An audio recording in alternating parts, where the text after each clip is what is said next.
Welcome back to the BettorOff PropCast for the Week 2 Thursday Night Football matchup between the Washington Football Team and the New York Giants. With me today, our esteemed guest, as always, Mr. Prop Holiday. Glad to have him back on the show. So we're gonna give a little review of our last weekend in our sports betting world, and then we're going to talk a little bit about our plays for this Thursday night game. Exciting NFC East. Those NFC East matchups are so exciting nowadays. So it's going to be really interesting to talk about. So let's start off talking, and I'm going to ask Prop Holiday to tell me a little bit about how his past weekend went NFL wise with his betting. Sure. So week 1, I had a few more plays than I normally would. I ended up putting out 8 plays. I ended up going 4-4, and I lost half a unit on the weekend, which in my eyes is just about close to breaking even, but I wasn't too satisfied with it. Last Thursday night, we talked about the Bucs game. Antonio Brown had his over 53.5 receiving yards, I think, in the first quarter, which was a great way to start the season. And then the weekend got a little bit rougher. Under Jared Goff completions, I went under 21.5. The game got completely out of hand, and that one's on me. I really should have taken game script into account. I think he had something like 30 completions. The two biggest ones that stung and actually flipped my 4-4, which could have been 6-2. Baker Mayfield over 7.5 rushing yards. He finished with 7 on the nose. He had 7 at halftime. I thought this one was locked up, and he ended up staying in the pocket for the rest of the game, which sucked. And then the other one was T. Higgins. T. Higgins over 59.5 receiving yards. He had 58 in the third quarter, got injured, missed the entire fourth quarter. So my 2 plays that would have swung everything from 4-4 to 6-2 missed by a combined 3 yards. Other than that, I mean, it really was a great opening weekend. My Rams won. Matt Stafford went off. I had his over 273.5 passing yards. And then on Monday Night Football was probably the best game of the week with the Raiders and the Ravens. Henry Ruggs over 36.5 receiving yards. And ended up hitting a little bit later than I wanted, but he ended up finishing with 46. So all in all, practically even, minus half a unit for the first weekend, but just excited to get it out of the way and look forward for the rest of the year. Yeah, God, that Monday Night Football game. And I think you were watching this too. Were you watching the Manning cast? Oh, I loved it. I loved it. It was, as soon as I turned it on, and I was like 5 minutes in, I was like, why would I watch Steve Levy talk about this and whoever else he has in the booth that day? Booger and I don't know how it could go back. I mean, they had these awesome drop-in guests. Like Travis Kelce was there. Travis Kelce completely forgot he was playing the Ravens this week, which was awesome to see live. And then they had Ray Lewis on there. So they're going to have my attention for the rest of the season. Russell Wilson was there for like the whole fourth quarter and overtime. And I was like, when have we ever seen a quarterback who is in the league talking, like watching and breaking down a game of other players in the league? I was just like, this is so much better. I think Peyton Manning's hilarious. If you didn't check that out Monday night, I think they're doing it up until week 10 is what I heard. It's not enough. It's not enough for me. I want playoffs. I want an alternate Manning broadcast for every game imaginable. I agree. I wouldn't be shocked to see if like CBS or Fox picks this up and just hires like 2 other, like maybe they do Randy Moss and someone else, and they just keep running with this because it's so entertaining. And I also felt like I learned a lot. Like Ray Lewis was like, we're going to load up in a bunch package. I would run the same scheme again. And it was like watching Madden live. It was really cool. Yeah. So if you haven't checked that out and it sounds like something you enjoy, I think it's going to be on ESPN2 Monday nights up until week 10. But now we're talking about Thursday night, and we have, like I said, a beautiful, exciting NFC East matchup. The Cowboys, I'm looking at last week's, although I wasn't wrong about the NFC East. The football team and the Giants, both coming off of losses in week 1. I would say the football team looked a little bit better in their loss than the Giants shellacking to the Broncos. But we're just going to get right into our plays. I know Prop Holiday released a single play, right? Did you release your single play already? I did. I have one single play, but I have not gone over my same game parlay yet. Okay, yeah. So we're both going to go through and just talk about our SGPs for the game. So as always, we're going to save the best for last, and I'm going to go first. So I am starting off. It is a 7-leg parlay. and it is plus 9,700. So 10 to win 971. So it's a little bit juicy, but I think just before I get into any of this, I think this game has the potential to be one of two things: a shootout or Daniel Jones slinging the rock because they are down so much. So this is where these kind of are going to play into. So I'm going to start out with an Antonio Gibson TD. I mean, he's minus 115 right now, so that's really not a surprise right there. And then this is where I like Kenny Galladay TD at plus 250 because I like the narrative of they're going to be down and Daniel Jones is just going to be trying to hit any deep ball to any receiver to try and stay in the game or get back in it. On the opposite end of that, I like Terry McLaurin to have a TD. It's going to be interesting to see what Taylor Heineke can do. Obviously, hasn't played a game since, I mean, he played well last season in the postseason in the loss against the Bucks, but I do like McLaurin to have a TD. I feel like he's going to be a dependable receiver. Obviously, he's their number one, and so I think when you have a less experienced QB coming in, they do tend to rely on their wide receiver ones pretty heavily. And I would say, well, that would mean that they'll have their top corner on them. The Giants weren't looking so hot last week, so I'm not going to take that too much more than just face value. So with the McLaurin TD, I also like him to go over 69.5 receiving yards. That's minus 114. Just kind of playing off of the other thing I said about I think Heineke's going to really look for him a lot, and he's going to get a lot of targets. And then I like also with that Gibson over 17.5 receiving yards. With the the need for a receiver that Heineke can throw to and connect with downfield. I also like the option to have him build some rapport with throwing the ball to Gibson and just checking down in the flat and getting some yards that way too. So I think 17.5, that's 2 catches in theory, with the Giants defense and stuff. So I like that play. I do like alternate over. The over right now is at 40.5. But I do like alternate over 44.5 at plus 150. Just gives a little bit of juice. This falls more into my could be a shootout or could be the football team are beating up on the Giants and the Giants are just scoring garbage time points. I think 44.5 kind of fits both into those narratives. Mhm. And then I just like football team money line minus 172. I didn't want to mess around with the spread because in case it did somehow go into a shootout and one on the spread right now is 3.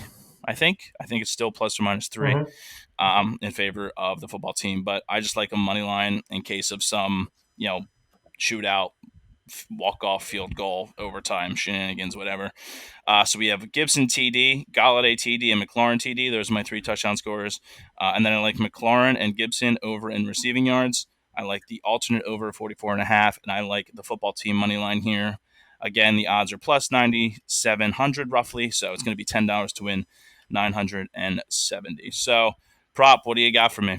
What do I got? Well, first, I think you deserve an award for accurately saying Washington football team every single time on this podcast. You did not say the Redskins once, and for that, you deserve something. So kudos to I'm you not. there. I'm not going to pretend like it wasn't hard. I'm not going to pretend like I didn't think about it every single You time. nailed it. But thank I you. wouldn't be I able to appreciate do it. that. I just stick with Washington. So I do have a straight play that I love for this game, and then I'll get into my same game parlay. This line opened at plus 105 on DraftKings. It was actually plus 110 on Caesars. Logan Thomas over 4.5 receptions. I posted this yesterday, which is Tuesday. And today, as of Wednesday, it's at minus 120, which makes me feel very, very good about the line. So Logan Thomas, all 3 of Thomas's receptions last week came in the second half when Heineke was in the game. And for anyone who doesn't know this, the Chargers held the ball for 21 minutes in the first half. So pretty much this guy played a half of football with this quarterback that's playing this week, and he had 3 receptions. That's the first thing that kind of caught my eye. So now I go back to last season when Heineke started the last 2 games, one in the playoffs and then one, I think, in week 17. In those 2 games with Heineke, Logan Thomas saw 16 targets and 12 catches. So average 6 catches per game. Logan Thomas is a main target to Taylor Heineke. So this 4.5 line, and I got it at plus money, I was all over it. Also, in one of the 2 games that Heineke started last season, Logan Thomas ended up being the number one target as far as targets in the game. So for whatever reason, Taylor Heineke likes Logan Thomas, and I think that's actually good for the Washington football team.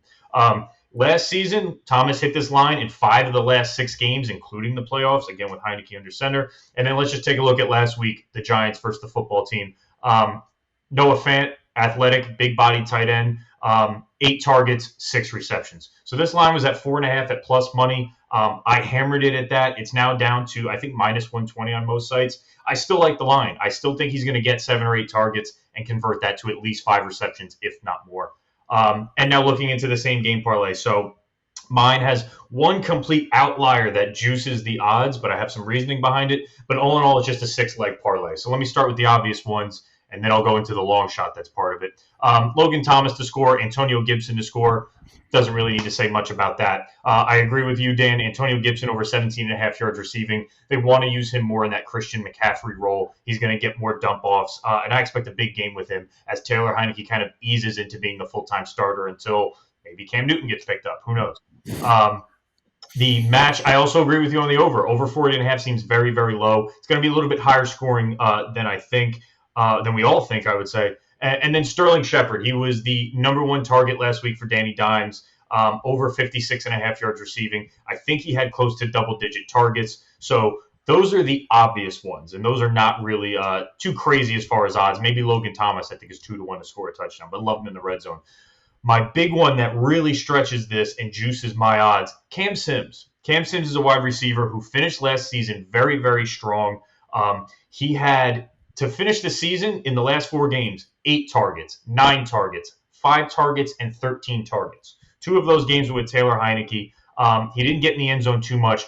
I think Heineke and Sims have been playing on that second team in practice, and they have a rapport together. So I'm going to bank on him getting a few more targets and possibly one getting in the end zone.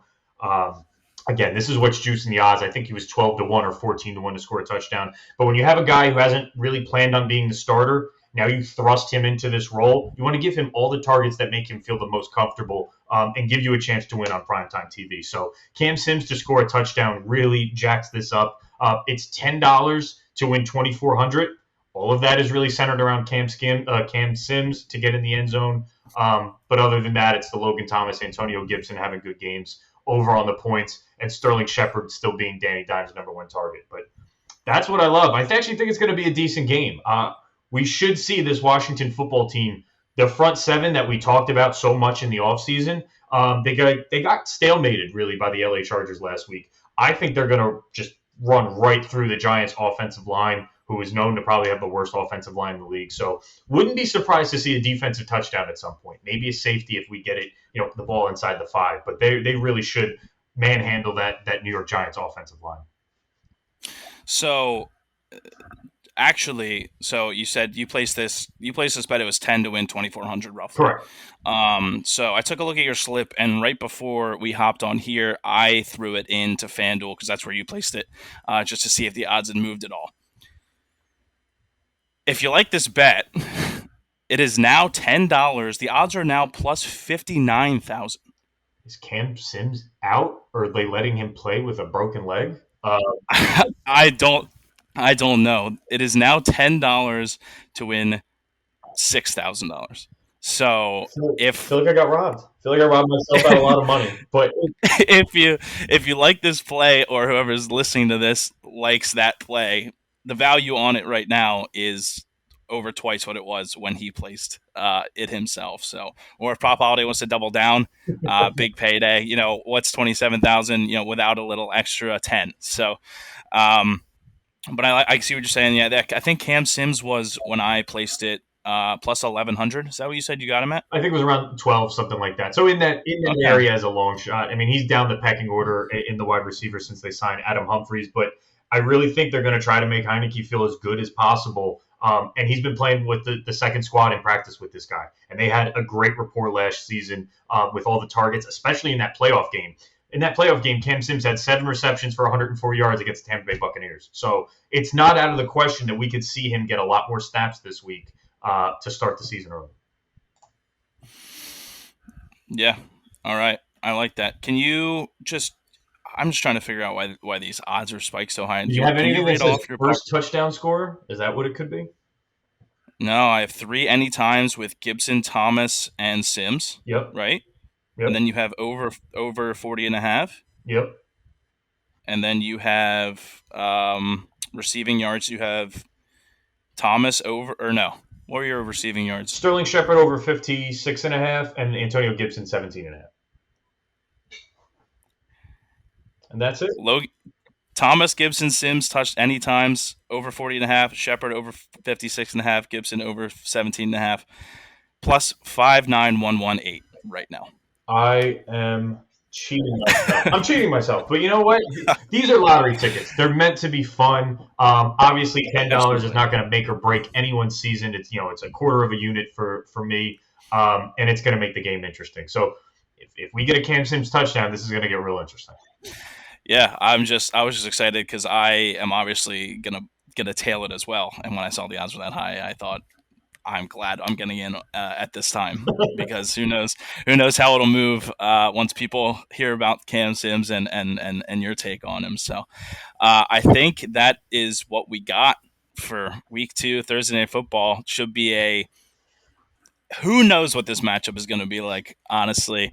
But it's Thursday night and it's football and it's a division matchup. And so you're going to get what you're going to get. And we're going to love it because we love watching football. So for Prop Holiday, I'm Dan Skidlowski. Thank you for watching so much. Make sure to download the BettorOff app. Follow us on Instagram, Twitter, you name it.